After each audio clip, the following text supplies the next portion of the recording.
রাত্রেবেলা না ঘুমিয়ে ছেলের প্রজেক্ট করেছি। হ্যালো এভরিওয়ান, এখন বাজে রাত্রি 11টা। এখন আমি বসেছি ছেলের প্রজেক্ট নিয়ে। কালকে আছে ছেলের প্রজেক্টের লাস্ট ডেট। আমার মাথা থেকে বেরিয়ে গিয়েছিল যে প্রজেক্টগুলো করতে হবে। ভিডিওটা ছিল শুক্রবারের। ছেলের শরীর খারাপের জন্য আমি এডিট করে উঠতে পারিনি, তাই শেয়ারও করা হয়নি। ভিডিওটা করে রাখা ছিল। তো ওদের প্রজেক্টটা ছিল যে কোনো ফ্রুট, ফ্লাওয়ার এগুলোর ওপর একটা ড্রেস বানাতে হবে আর কি। প্রথমে ভেবেছিলাম ম্যাঙ্গো বানাবো, তারপর ভাবলাম ম্যাঙ্গো সিজনাল ফ্রুট সবাই আশা করছি বানাবে, একটু নতুনত্ব হলে দেখবে ভালোও লাগে। তাই জন্য আমি বানিয়েছিলাম স্ট্রবেরি। আঁকা তো হয়ে গেছিলো সহজভাবেই, কিন্তু প্রবলেমে পড়েছিলাম এই ফেব্রিকটা করার সময়।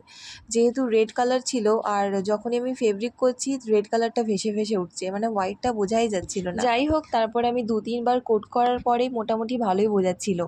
কিন্তু আমি এখানে একটা ব্লান্ডার করে ফেলেছিলাম। আমি ছেলের স্কুলে প্রজেক্টটা জমা দেওয়ার পরও বুঝতে পারিনি। যখন ওদের স্কুল থেকে আসলে পিকচার দেয় ওদের স্কুলের পেজে, তখন আমি দেখে বুঝতে পারছি যে আমি কী ব্লান্ডারটা করেছিলাম। আসলে চোখে যে আইয়ে ব্ল্যাক কালারটা করব, আমি সেই ব্ল্যাক কালারটাই করিনি। যাই হোক, ভুল যখন হয়ে গেছে শুধরানোর তো কোনো চান্সই নেই, আর খুব একটা বোঝাও যাচ্ছিল না।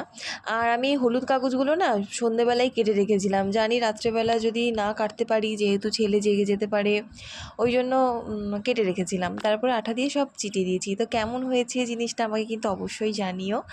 আর শুধু তো কাজ করা না, তারপরেই থাকে আসল কাজগুলো, সব জিনিসপত্র ঠিকভাবে রাখা। আর তার মধ্যে বারবার না আমি ছেলের দিকে তাকাচ্ছিলাম যে ও নড়ছে কিনা। ও যদি একবার উঠে যায় ব্যাস, তাহলে আমার আর কোনো কাজই হবে না।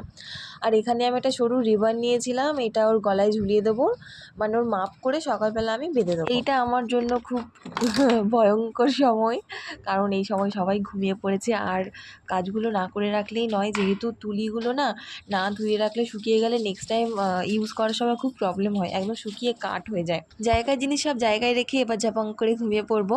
ভিডিওটা কেমন লাগলো তোমাদের কিন্তু অবশ্যই জানাবে, আর যদি ভালো লাগে তাহলে প্লিজ প্লিজ প্লিজ আমার পেজটাকে কিন্তু অবশ্যই ফলো করে লাইক করে দিও।